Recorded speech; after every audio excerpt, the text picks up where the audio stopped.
So when you look at 2024 and how we're exiting 2023, do you think there's a chance the Fed can stick a soft landing? Do you foresee a shallow and short recession?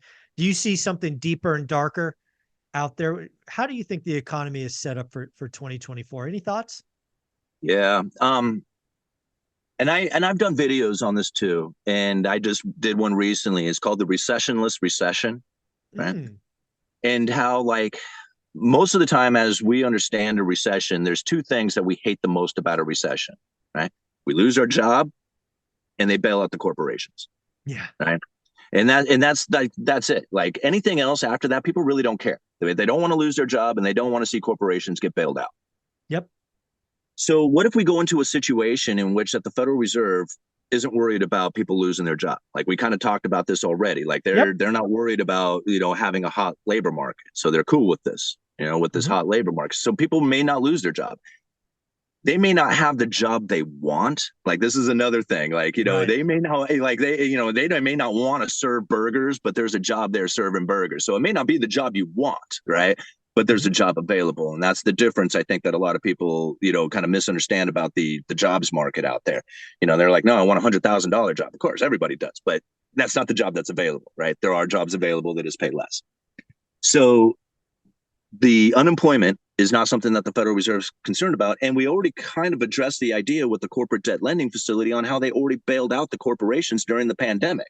So if they're not worried about unemployment or people losing their jobs and the corporations have already been bailed out, maybe that is the soft landing, right? I Yeah. mean, is this Maybe. it? I mean, if we don't have to experience those two things, then we may have the recessionless recession. Right? There you go. And I'm not saying like they stuck it or they did a good job on it. This is something like I think they had planned a long time ago. Like a lot of people don't even know that we went through a Oh, recession during the pandemic. Like the right. pandemic induced recession, that's BS. It was a recession that was taking place regardless of the pandemic. It's just that everything got blamed on the pandemic. There was a very different story on that. Oh yeah, we were in late 2019, we were headed there. I actually I sold an apartment building in late 19 because I thought we were going into a recession. Yeah. Um, in hindsight, I lost $1 million because I sold early and didn't know a pandemic was coming, but I still feel good about the decision. Yeah. It was the right decision with the information I had at the time. So, That's it. uh, Yeah. yeah, pretty crazy.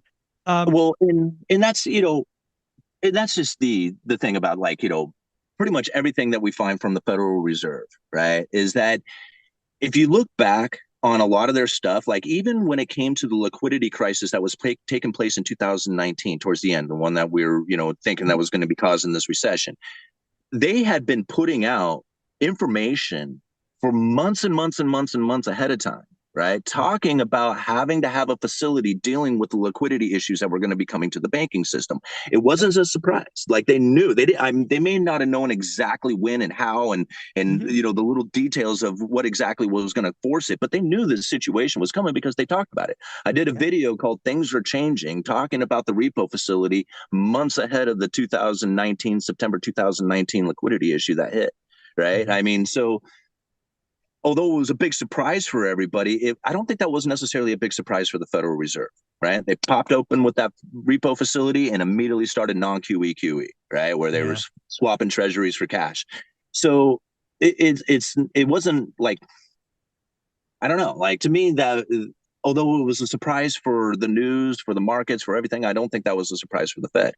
Yeah. Same thing with like the Silicon Valley bank failure. I Yeah. think they were like that day bank term funding program. Here you go. Like they knew it. Like they wouldn't have had that bank term funding program sitting on the shelf waiting to be deployed if they didn't know that the situation was coming.